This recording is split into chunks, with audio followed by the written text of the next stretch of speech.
শাহরুখ খান, যিনি এসআরকে নামে বেশি পরিচিত একজন বিখ্যাত ভারতীয় অভিনেতা, প্রযোজক এবং টেলিভিশন উপস্থাপক। 1980-এর শেষের দিকে বেশ কিছু টেলিভিশন সিরিয়ালে অভিনয়ের মাধ্যমে তার অভিনয় জীবন শুরু করেন।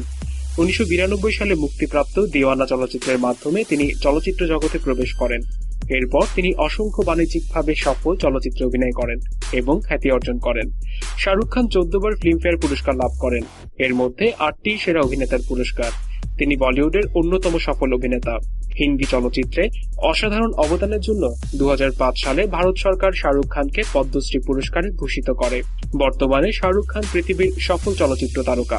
তার প্রায় 3.2 বিলিয়ন ভক্ত এবং তার মোট অর্থ সম্পদের পরিমাণ 2300 কোটি রুপিরও বেশি। 2009 সালে নিউজউইক তাকে বিশ্বের 73তম ক্ষমতাশীল ব্যক্তির খেতাব দেয়।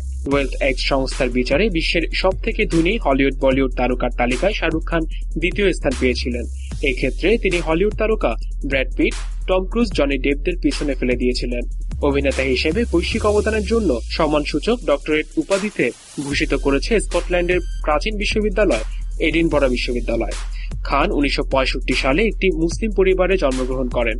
তার পিতা নিউ দিল্লি, ভারতের পাঠান বংশোদ্ভূত। তার পিতা তাজ মোহাম্মদ খান একজন ভারতীয় স্বাধীনতা কর্মী ছিলেন। খানের মতে তার দাদা ছিল প্রকৃতভাবে একজন আফগানিস্তান নাগরিক। তার মা লতিফ ফাতিমা ছিল মেজর জেনারেল শাহ নওয়াজ খান জাঞ্জুয়া রাজপুত জাতির। ভারতীয় আজাদ হিন্দ ফৌজ সুভাষচন্দ্র বোসের দত্তক মেয়ে। খানের পিতা ভারত বিভাগ হওয়ার আগে কিসা খাওয়ানি বাজার পেশোয়ার থেকে নয়াদিল্লি চলে আসেন, যখন তার মায়ের পরিবার রাওয়ালপিন্ডি ব্রিটিশ ভারত থেকে এসেছিলেন।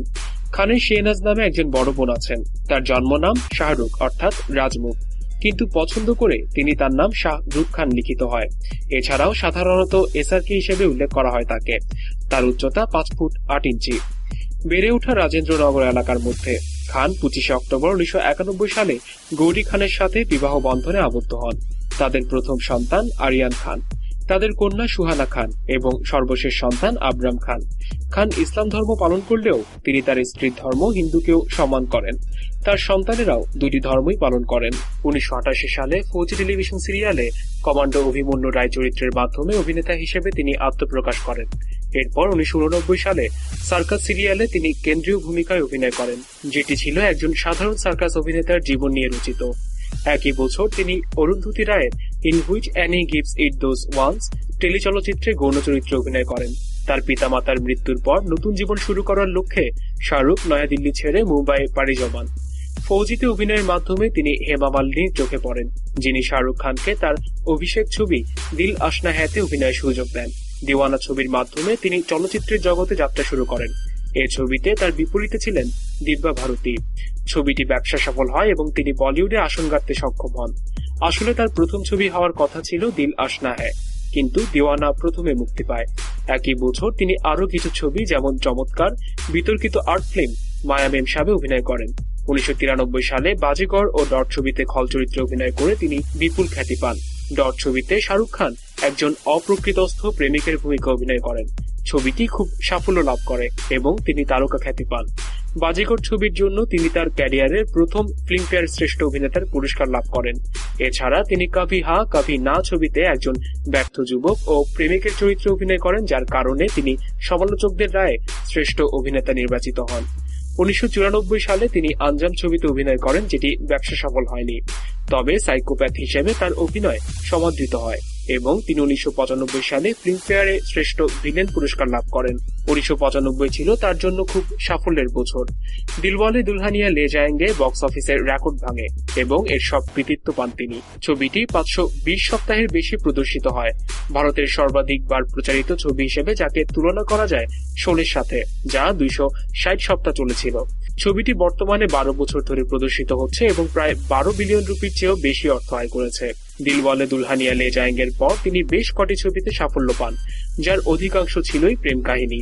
যশ চোপড়া এবং করণ জোহরের সাথে মিলে তিনি বলিউডে সফলতা পেতে থাকেন। এইসব চলচ্চিত্রের মধ্যে উল্লেখযোগ্য হচ্ছে পরদেশ, দিল তো পাগল হ্যায়, কুছ কুছ হোতা হ্যায়, মোহাব্বতে, কভি খুশি কভি গম, কাল হো না হো এবং বীর জারা। এছাড়া অন্যান্য পরিচালক যেমন আজিজ মির্জার ইয়েস বস, মনসুর খানের জোশ এবং সঞ্জয় লীলা বানশালীর দেবদাস ব্যবসা সফল হয়। আঞ্জাম, দিল সে, স্বদেশ ও পহেলি ছবির জন্য শাহরুখ খান সমালোচকদের দৃষ্টি আকর্ষণ করেন। 2006 সালে করণ জোহরের কাভি আলবিদা না কেহনা ছবিটি ভারতে মোটামুটি ব্যবসা করলেও বিদেশে ব্যাপক ব্যবসা সফল হয়। একই বছরে ডন ছবিতে অভিনয় করেন, যেটিও ব্যবসা সফল হয়েছিল। 2007 সালে শাহরুখের প্রথম মুক্তিপ্রাপ্ত ছবি ছিল চাক দে ইন্ডিয়া। বাণিজ্যিকভাবে সফল এই ছবিতে অভিনয়ের জন্য শাহরুখ খান সপ্তমবারের মতো ফিল্মফেয়ার সেরা অভিনেতার পুরস্কার পান। তার অন্য মুক্তিপ্রাপ্ত ছবি ওম শান্তি ওম 2007 সালে সবচেয়ে বাণিজ্যিকভাবে সফল ছবি। 2008 সালে শাহরুখের রত্নে বানাদি জড়ি ছবিটি খুব ভালো ব্যবসা করে। বর্তমানে সারা বিশ্বে বলিউডের জনপ্রিয়তম ব্যক্তিত্বদের মধ্যে শাহরুখ খান অন্যতম। তার অভিনীত হে রাম, দেবদাস এবং পহেলি ভারত থেকে অস্কারে পাঠানো হয়েছিল। শাহরুখ কাজল জুটি বলিউডের অন্যতম সেরা জুটি হিসেবে স্বীকৃত। কাজলের সাথে তার অভিনীত বাজিগর, দিলওয়ালে দুলহানিয়া লে যায়েঙ্গে, করোড় অর্জুন, কুছ কুছ হোতা হ্যায়, কাভি খুশি কাভি গম এই 5টি ছবি ব্যবসা সফল এবং সর্বশেষ কাজলের সাথে তার অভিনীত দিলওয়ালে মুভিটি বলিউডে ব্যাপক সাড়া জাগিয়েছে। 23 বছর অভিনয় জীবনে তিনি ভারতের সর্বকালের সর্বশ্রেষ্ঠ ও জনপ্রিয়দের কাতারে অমিতাভ বচ্চনের পরবর্তী স্থানের শক্ত দাবিদার। শাহরুখ খান বিভিন্ন ছবি প্রযোজনাতেও হাত দিয়েছেন, তবে এখানে তার সাফল্য মিশ্র প্রকৃতির। 1999 সালে তিনি পরিচালক আজিজ মির্জা ও অভিনেত্রী জুহি চাওলার সাথে তিনি ড্রিমস আনলিমিটেড নামে একটি চলচ্চিত্র প্রযোজনা প্রতিষ্ঠান স্থাপনা করেন। এই প্রতিষ্ঠানের প্রথম দুটি ছবি ফির ভি দিল হ্যায় হিন্দুস্তানি এবং আশোকা ব্যবসা সফল হয়নি। তার প্রযোজিত তৃতীয় ছবি চলতে চলতে ব্যবসা সফল হয়।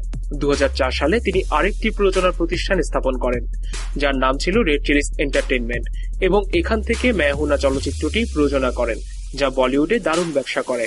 2005 সালে তিনি কল্পকাহিনী নিয়ে পহেলি চলচ্চিত্রটি নির্মাণ করেন, যা একাডেমিতে পুরস্কারের জন্য ভারত থেকে মনোনয়ন পায়, তবে পুরস্কার জিততে পারেনি। ভারতের চলচ্চিত্র জগতে পহেলি তেমন সফলতা পায়নি। একই বছর তিনি কাল নামে একটি চলচ্চিত্র সহ প্রযোজনা করেন। এই ছবিতে তিনি অভিনয় না করলেও একটি আইটেম গানের দৃশ্যে মালাইকা আরোরা খানের সাথে অভিনয় করেন। কাল মোটামুটি সফলতা পায়। রেড চিলিজ এন্টারটেইনমেন্ট থেকে নির্মিত পরের ছবি ওম শান্তি ওম 2007 সালের সবচেয়ে সফল ছবি। এই ছবিতে 30 জনের বেশি নামী অভিনেতা একটি গানের দৃশ্যে অভিনয় করেছেন। জনপ্রিয় British game show who wants to be a millionaire এর হিন্দি সংস্করণ কোন বনেগা ক্রোড়পতিতে তিনি সঞ্চালকের ভূমিকা পালন করেছেন। এক্ষেত্রে তিনি সাবেক উপস্থাপক অমিতাভ বচ্চনের কাছ থেকে দায়িত্ব নেন, যিনি 2000 সাল থেকে 2005 সাল পর্যন্ত এই অনুষ্ঠানটি উপস্থাপনা করে এসেছিলেন। ভারতের টেলিভিশনের ইতিহাসে এটি অন্যতম জনপ্রিয় অনুষ্ঠান। 2007 সালের 22 জানুয়ারি সোমবার শাহরুখ খান কেবিসি এর তৃতীয় মরশুম শুরু করেন। এই মরশুম শেষ হয় 2007 সালের 19 এপ্রিল। 25 এপ্রিল 2008 থেকে Shahrukh are you smarter than a fifth grader এর হিন্দি সংস্করণ क्या आप 5B5 से तेज है শো এর সঞ্চালকের ভূমিকায় অবতীর্ণ হন। শাহরুখ খান তার রেড চিলিজ এন্টারটেইনমেন্টের মাধ্যমে ইন্ডিয়ান প্রিমিয়ার লিগের দল কলকাতা নাইট রাইডার্স এর অন্যতম মালিক। তিনি এবং তার বন্ধু ও সহ অভিনেত্রী জুহি চাওলার স্বামী জয় মেহতা এই দলটিকে কিনে নেন। প্রসঙ্গত উল্লেখ্য যে শাহরুখ কলকাতা ছাড়াও দিল্লি, মুম্বাই, চণ্ডীগড় এবং জয়পুরের জন্য দরপত্র দিয়েছিলেন। চলুন জেনে নেওয়া যাক তার কাজের স্বীকৃতি হিসেবে পাওয়া পুরস্কার এবং মনোনয়নের তালিকা। আন্তর্জাতিক সম্মাননা: 2006 সালে দুবাইয়ের গভর্নর প্রদত্ত সম্মাননা। 2006 সালে মাদাম তুসোর মোমের জাদুঘরে স্থাপনা মূর্তি।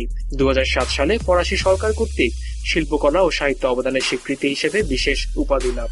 ফিল্মফেয়ার পুরস্কার: 2010 সাল শ্রেষ্ঠ অভিনেতা ফর মাই নেম ইজ খান, 2008 শ্রেষ্ঠ অভিনেতা চাক দে ইন্ডিয়ার জন্য, 2004 সালে শ্রেষ্ঠ অভিনেতা স্বদেশ চলচ্চিত্রের জন্য, 2002 সালে শ্রেষ্ঠ অভিনেতা দেবদাস চলচ্চিত্রের জন্য, 2000 সালে শ্রেষ্ঠ অভিনেতা সমালোচকদের রায়ে মহব্বত ছবির জন্য, 1998 সালে শ্রেষ্ঠ অভিনেতা কুছ কুছ হোতা হ্যায় ছবির জন্য, 1997 সালে শ্রেষ্ঠ অভিনেতা দিল তো পাগল হ্যায় ছবির জন্য, 1995 সালে শ্রেষ্ঠ অভিনেতা দিলওয়ালে দুলহানিয়া লে যায়েঙ্গে ছবির জন্য, 1994 সালে শ্রেষ্ঠ ভিলেন আঞ্জাম ছবির জন্য, 1993 সালে শ্রেষ্ঠ অভিনেতা সমালোচকদের রায় কাভি হা কাভি না ছবির জন্য, 1993 সালে শ্রেষ্ঠ অভিনেতা বাজিগর ছবির জন্য এবং 1992 সালে শ্রেষ্ঠ উদীয়মান অভিনেতা দিওয়ানা ছবির জন্য।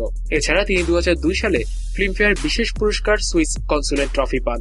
তার অন্যান্য চলচ্চিত্র পুরস্কারের মধ্যে রয়েছে স্টার স্ক্রিন অ্যাওয়ার্ডস 7টি, international Indian film academy awards 2টি, জি সিনে পুরস্কার 6টি, বলিউড মুভি অ্যাওয়ার্ডস 4টি, গ্লোবাল ইন্ডিয়ান ফিল্ম অ্যাওয়ার্ডস 2টি, রূপা সিনে গোয়ার পুরস্কার 10টি, সানসুই ভিউয়ার্স চয়েস মুভি পুরস্কার 6টি, আফজা পুরস্কার 2টি, আশীর্বাদ পুরস্কার 1টি, ডিজনি কিডস চ্যানেল পুরস্কার 1টি, এমটিভি পুরস্কার 1টি, স্পোর্টস ওয়ার্ল্ড পুরস্কার 1টি, সাহারা ওয়ান সঙ্গীত পুরস্কার 1টি। জাতীয় সম্মাননা 1997 সালে শ্রেষ্ঠ ভারতীয় নাগরিক, 2002 সালে রাজীব গান্ধী পুরস্কার, 2005 সালে পদ্মশ্রী পুরস্কার এবং 2007 সালে আওয়াতে আহমেদ ফারাহ।